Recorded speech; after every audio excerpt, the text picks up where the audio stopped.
Dave asked me to come up here and sort of explain to you how you can conquer the world, and he gave me 5 minutes to do it. So, nice challenge, Dave.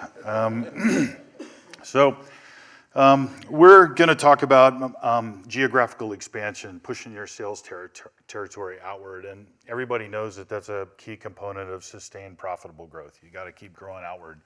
And you guys have been doing that ever since the birth of your firm. Moving from your hometown out to the local market, maybe the next state, the region, nationally. And every time that you do that, you learn something new. You make mistakes, but you learn something new. Think about the first time that you set up a sales office, let's say on the other coast or something. How complex that was. The first time that you did it, all the command and control issues and logistics issues you had to solve for the first time. But you learn from that. And the next one is a little easier, but still different kinds of challenges. When we think about international, what we want to think about is taking that learning experience and just extending it one more time into foreign markets. Now, foreign markets can be of different levels of complexity, and you need to learn and sort of become better at it before you move into Mongolia or something. It's better to, conquer the UK, for instance. But it's still a learning curve as you move forward. And I start there by explaining this because I've seen so many companies fail to remember to do that. For some reason, they get amnesia about what they've learned in the past and try to start from scratch and are disoriented in the process of doing that. So what I'm going to provide today is partly from my research on sustained growth, but really the first half of my career, I was fortunate enough to work in 38 different countries. And myself and the teams that work for me assisted about 500 companies or so moving into foreign markets. I was a senior manager at KPMG's International Trade and Investment Services group. And then I started my own sustained growth consulting company in Europe and the Netherlands. I ran that for a while.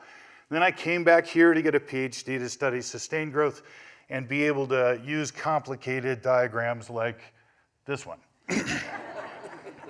It's a very, very simple model, but it'll guide our discussion. And what I want to talk about is really the tactics that trip up so many companies, not the strategy. I want to talk about the tactics. So we have a arrow stuck in a target. Very complicated here. Let's think about the target as a foreign market. The center of the target is the bullseye. That's where all the points are. And that's your target customer, your ideal customer. And that's the point at which your whole business model is aimed. All your products and services, all your innovation, all the people that you hire. And you know that target customer really well, and hopefully you've really identified the subset of customers that give you maybe 5% of the customers that give you almost 100% of your operating profit, and the subset of products and services that align there. So that's the center of the target, and that's what you should be aiming at in a foreign market. The next concentric circle out is sort of aggregate demand, which includes those kinds of customers, but all the other kind of customers in the market, including a lot of dogs you probably don't want to sell to because you'll lose money, blah, blah, blah. And then out from that is country-specific information like cost and risk of doing business and things along that line. So you get the most points in the middle. The rest of it, not so much. Now, in a highly concentrated market where you have a few customers that are really well known, big customers that are public, covered well in the media, so a lot of information on them. That's great if you're in a concentrated market because you can do research on those customers before you enter the market. But in a fragmented market where there's a lot of really small customers, it's really hard to get specific information on your niche and those specific customers. So most companies tend to rely on more general information about aggregate market and even default to country-specific variables, and they don't look at the specific customer.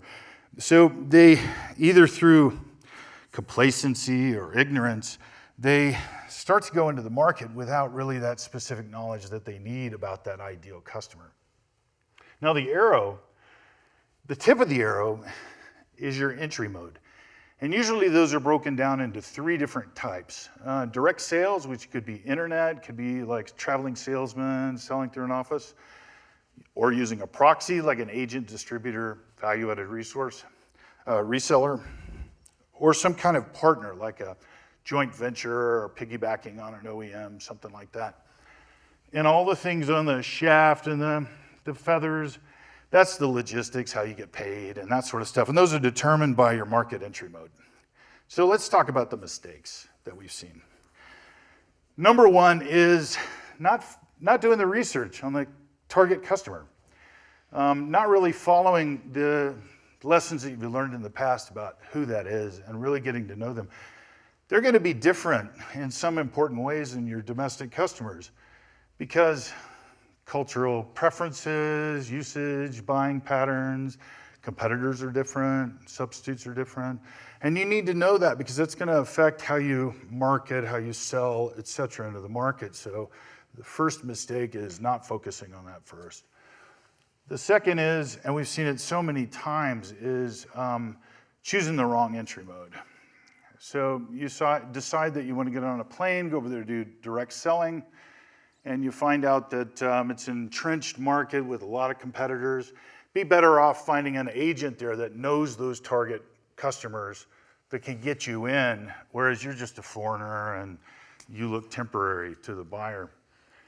And the third mistake that's usually is that you choose an entity, like let's say distributor is the right mode of entry, but you get a distributor, somebody's approached you and said, hey, I want to represent you in Germany.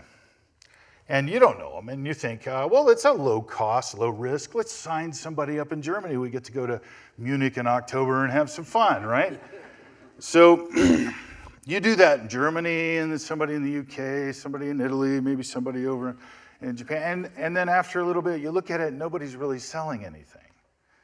Yeah, and you start to invest in going over there doing joint sales calls and sending them free samples, and your cost starts to go up. Still, nothing's really happening. It takes a lot of time and effort to unwind that, especially if you've got exclusive distributors out there. So the real cost is opportunity cost because you've locked the wrong person in the market. They're not people that are really familiar with your target customer. Maybe the market in general, but they don't know your target customer. And the real cost is that you've let the competitors in that market have all of that time to get ahead of you. Yeah. So there's one way to try to avoid these problems, to get in the market, have the right mode and the right people. And that's to be curious, as Dave said yesterday morning, and do your research. So I wish all of you great success and have a good conference. Thank you.